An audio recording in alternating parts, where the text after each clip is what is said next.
Are you looking to engage with your customers more effectively? You might want to consider an animated logo or explainer video for your business. This episode of The Chris Konya Show is brought to you by Luna Digital, a full-service animation studio located right here in Rochester. These guys are more than just freelancers. They've spent years building a tool set that rivals what you see at bigger studios. But it all comes down to the money, right? Well, Luna Digital can deliver award-winning results at a really affordable price. Do you already have a team? Don't worry. Their workflow is flexible enough to fit alongside your existing marketing efforts. More importantly, it means your budget can go further and do more than ever before. Luna Digital is the company we use here at the Rochester Podcast Network for everything from logos to on-screen graphics, design, and even inspiration. They're affordable, they work hard, and they help you meet your deadlines. Thanks for the love, Luna Digital. We're so happy to have you as part of the show and part of the Rochester Podcast Network. Visit lunadigital.tv and ask for Aaron Powell. Don't forget to tell them that Chris Konya sent you. Now, enjoy the show. My guest today will be on the new hit television show called Extreme Unboxing, premiering Tuesday, August 4th at 10 p.m. with back-to-back episodes on A&E. Their names are Bobby and Salena, and they make extra cash by buying goods and flipping them for a profit. How does it happen? Why does it work? How hard is it? How much money can you make doing it? We get into it now with Bobby and Salena from Extreme Unboxing and from right here in Rochester, New York, right now on The Chris Konya Show.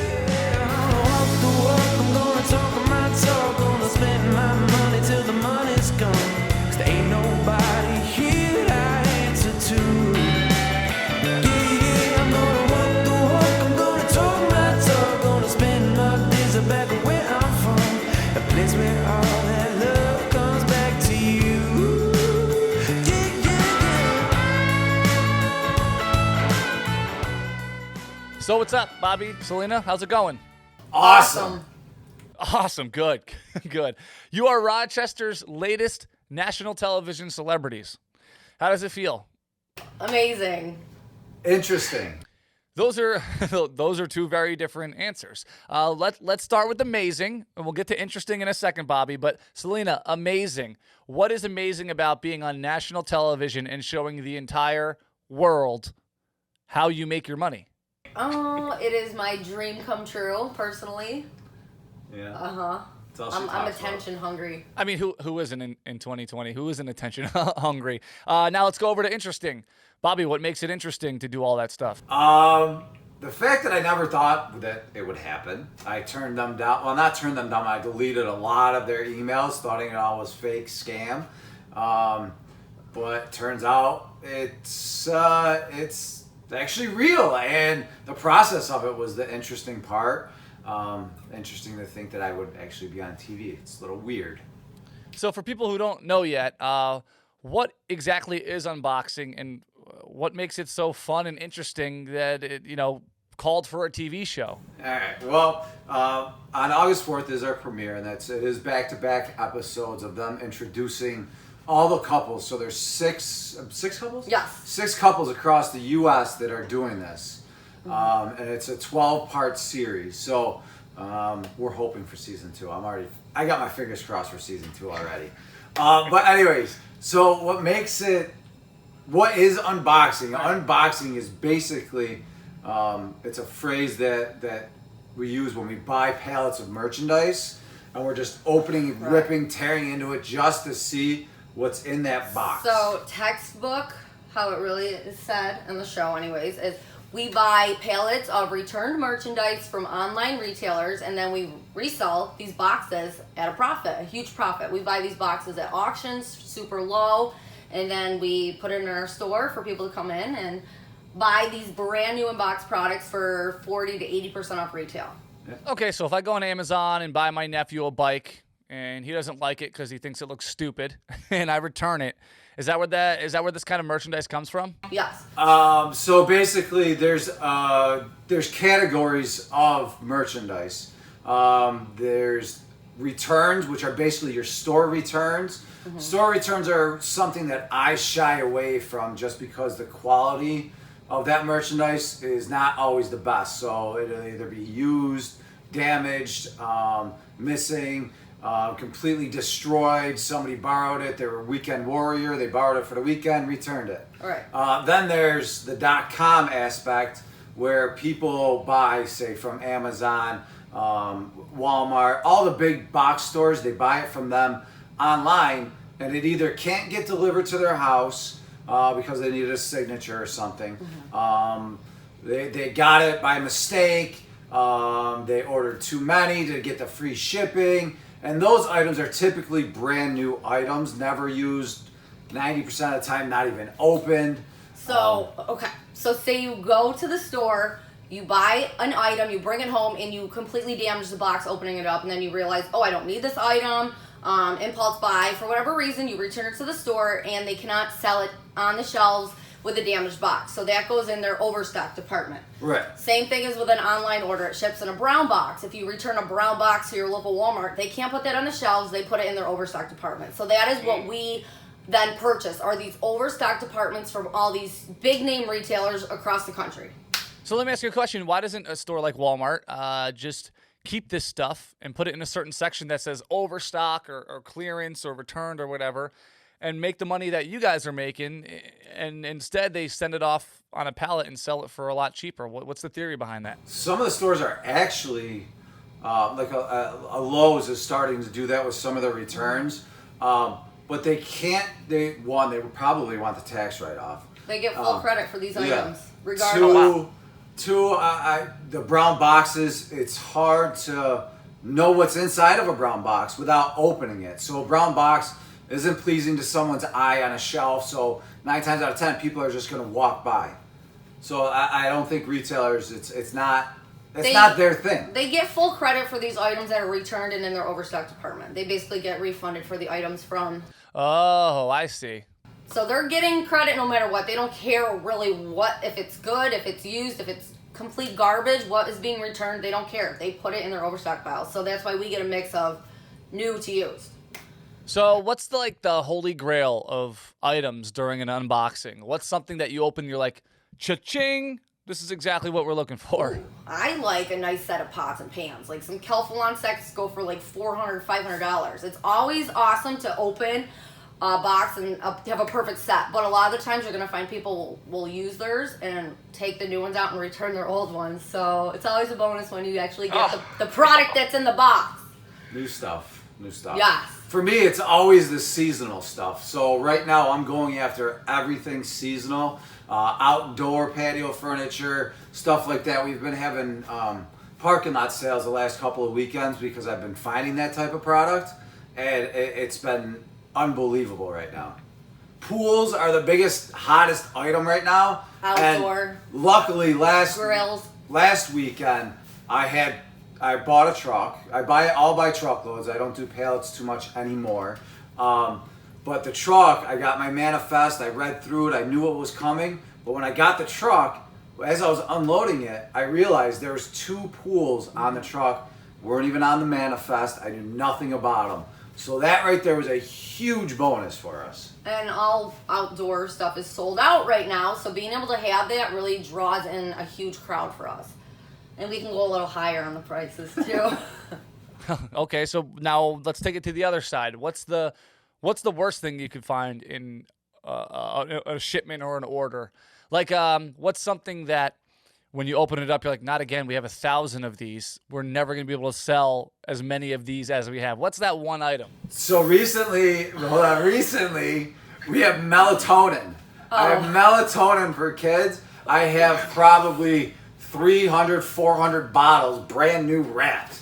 Baby gates? Yeah, we got baby gates. We got a truckload full of 400 baby gates. Yeah. And also single stools, single chairs. Without the pair, they're pretty much useless. So we've got a ton of chairs are always tough. Yeah, when they're singles. And You'd think that with all the schools shut down, that melatonin might come in handy for those kids. it's expired though. No, it's not. It's all expired. Is it really? Yes. Oh my gosh. Okay. How competitive is all of this unboxing? How competitive is this industry, this process? What websites do you go to? Who do you call? I mean, how does it all work, and how hard is it to make money while everybody else is trying to do the same?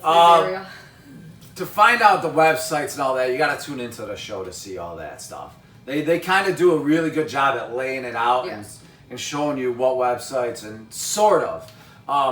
But it's right now for anything kitchen, for things like that to bid on, it is out of control. It is because of COVID. It's been hard to get anything kitchen because the price. I always have a price point in mind. I don't want to pay over a certain percentage for something. It's out of control. People are bidding way too high on stuff they have no idea what they're really getting into. So it's extremely hard right now for kitchen.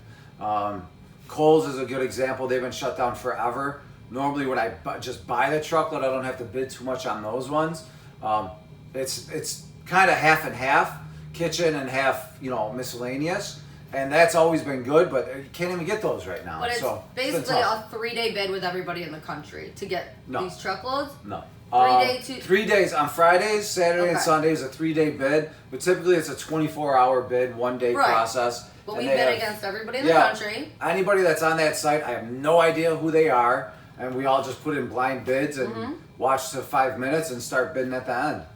So with this show coming out, are you worried about it getting more competitive? Do you think that some people will see this, see the first episode and decide, hey, I'm going to do the same thing as Bobby and Salena, and now you have competition here in your hometown? Are you worried about that? Well, we started almost 2 years ago, and since then, we haven't had a lot of competition.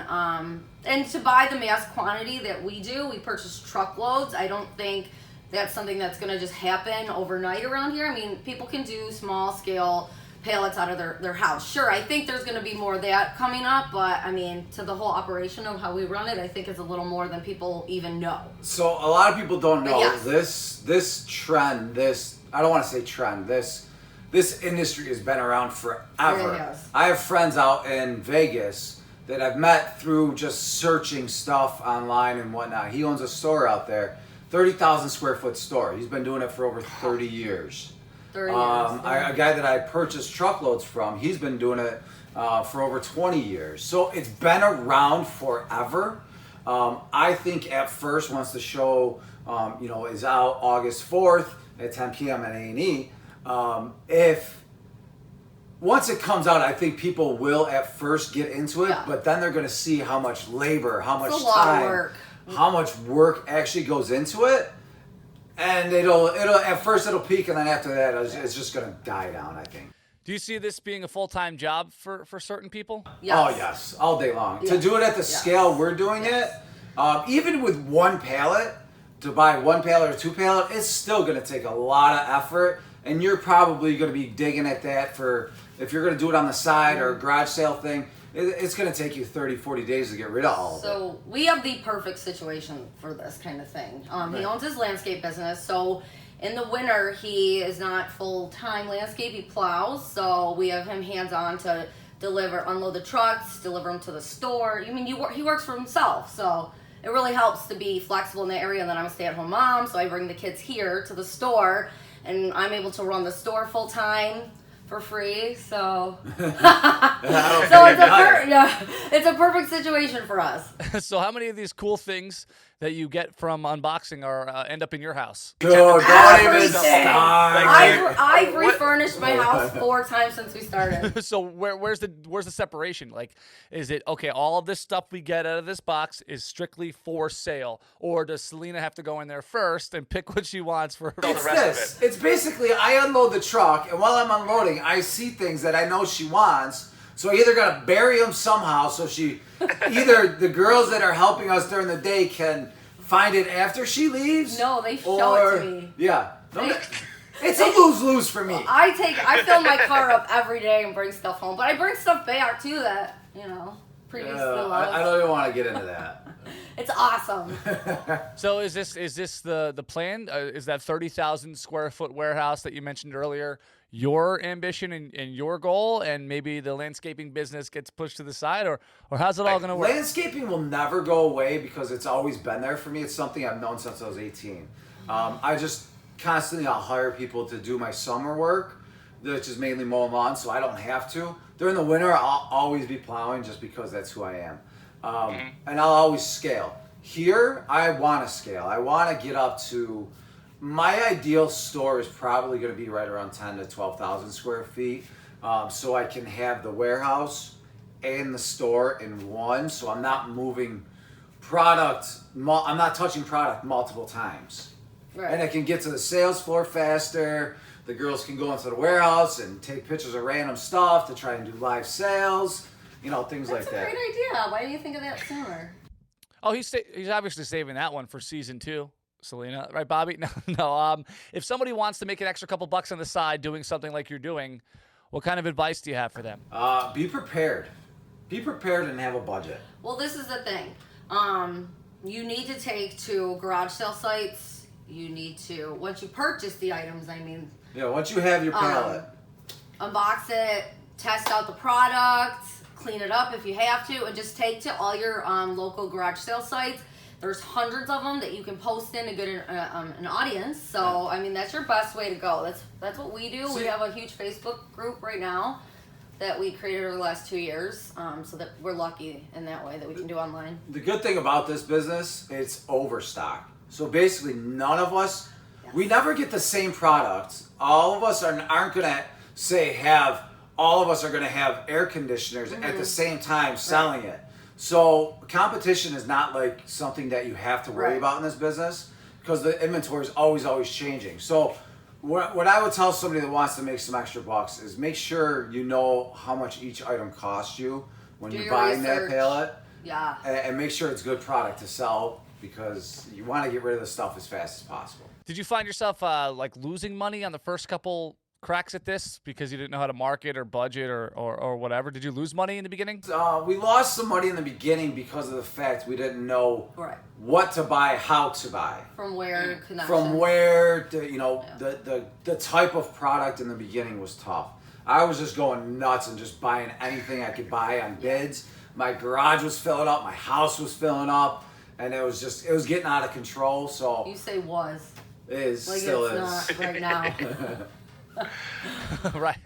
So the premiere's coming up, and if I know anything about Rochester, we all want to party and watch the premiere, watch our friends on television. There's got to be some kind of event coming up. Where's everybody watching the premiere of Extreme Unboxing? TC Hooligans in Greece. Oh, nice. We're going to be up there probably about 9 o'clock, showing the season premieres at 10. Yes. All socially distanced, following all guidelines, masks, things like that. You got to order food if you're going to be there. Everybody's going to have tables.